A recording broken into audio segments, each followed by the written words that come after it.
The Rippaverse is ever expanding, and we got a good glimpse of that with the 5th issue of the Rippazine. This time, the Rippaverse doesn't give us another strongman or another femme fatale. Now, we get a teenage superhero who is also a speedster, and I'm here for it. I'm Jacob Berry, and this is the StudioJake vidcast.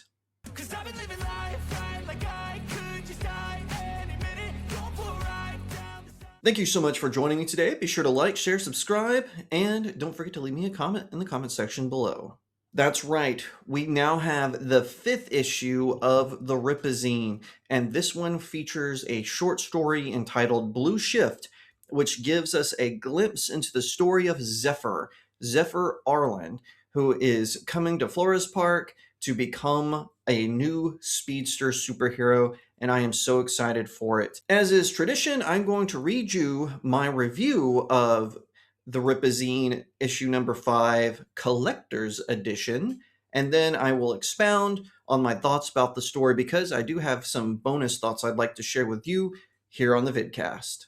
The 5th issue of the Rippazine speeds out from the indie publisher Rippaverse. Like its predecessors, it is an anthology with an original story, specials, previews, and interviews. Blue Shift tells the story of Zephyr Arland, who is going to high school for the first time. After dealing with some bullies, he decides to try out for the track team, much to the chagrin of his parents who are hiding a secret about him. Meanwhile, another singer who signed with Michael Copper's record label has passed away under mysterious circumstances. In Neo Japan, Lillian Ronashi deals with a loss. Back in Flores Park, Revolver Rick interviews K-pop girl band MP Ratio. To start, the glossy cover for the collector's edition is incredible. We get a look at Zephyr in his costume, one that is cool. I think it is one of the best covers that has come out for the Rippazine. Of course, the Blue Shift story by writer Andrew Rodriguez and artist Ed Souza was a ton of fun.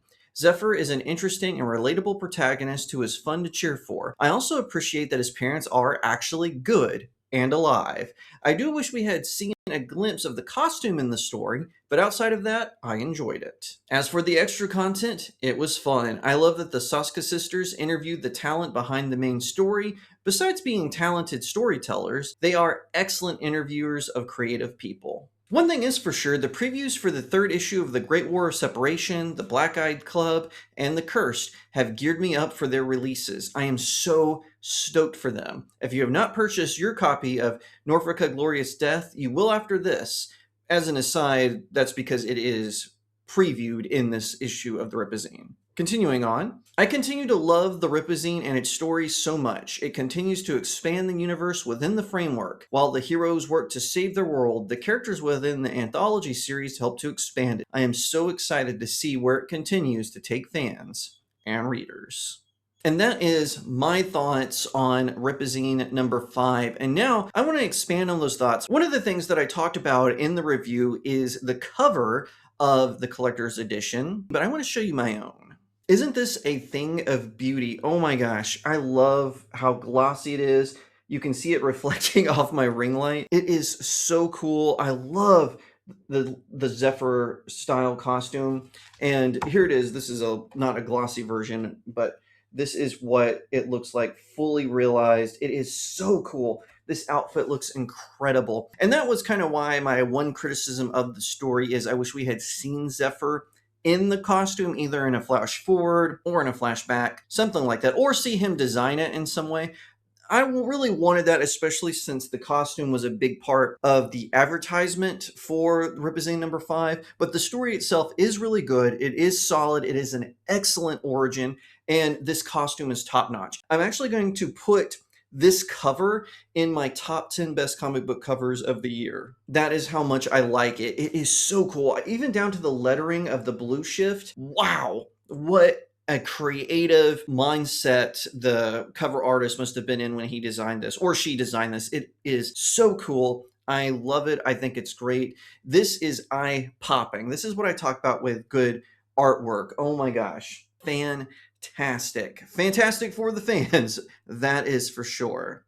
A lot of the online discourse around speedster superheroes has been really interesting. Some people are saying the concept doesn't make sense at all, and it doesn't play out very well. I vehemently disagree on that. And if you want me to do a more targeted video where I discuss why I like speedsters, please let me know in the comment section below. But for some reason, there has been this online reaction to them, and I don't really know what has prompted this, but I really think these speedsters are important, whether it be the Flash from the DC universe, or Quicksilver from the Marvel universe, or Sonic the Hedgehog from, Sega, whatever it may be. I love speedsters, and they have a special place in my heart because, for one thing, Sonic the Hedgehog was one of the first comic books I ever purchased, published under Archie Comics, not IDW Comics, the real Sonic comic book, in my opinion. And I loved it so much, I couldn't help but just dive into it. Sonic is such a cool character. And I even like Sonic Underground, which is considered the worst Sonic series. I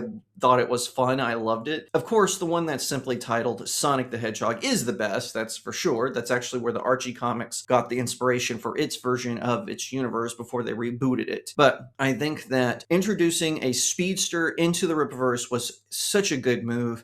I look forward to see how Zephyr is going to react to characters like Isom and Yaira, Bloodruth, and the Alpha Core team. I think it's going to be such a great expansion of the Rippaverse because they haven't had a speedster before. This is the first time we've had several flyers, people who control elements, super strong people, and energy-based powers, but we have not seen anything quite like this, and I am so excited to see Zephyr become a cool hero within the Rippaverse. And yes, I do think that he is cool. I am so excited to see more of him. I hope that this spins off into a solo comic, much like Salvage, and Dirty Deeds is another excellent example of that. Dirty Deeds started in the Rippazine and then got launched into its own series, where 1 is coming out soon and 2 is already being planned, and I believe already has a pre-order campaign out. I hope that Zephyr becomes a part of that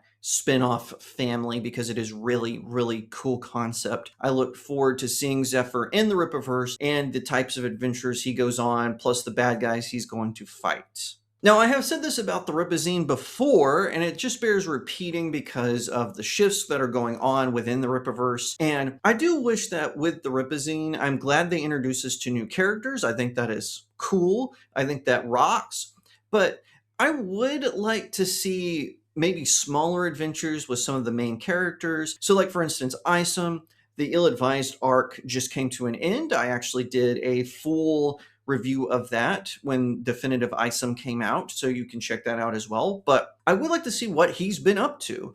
So just as maybe a fan want, I'm not saying this as a criticism because, again, I like the original stories. I am just saying that I would like to see other short stories from other characters within the Rippaverse. So maybe a Rippazine short story with Zaylin or Yaira or Bloodruth. I think that would be really cool. I would really like to see that. I think that it would work out so well, and I think fans, especially like me, would eat it up. We are just so excited to be a part of this growing Rippaverse and its expansion. And just to touch on Zephyr or Blue Shift one more time, I want to just repeat that I think that the story is really cool, that I think it's going places, or I should say going fast to places because of how it's going to develop. And it's going to be cool to see how Zephyr interacts with older, more experienced superheroes who might try to mentor him a little bit.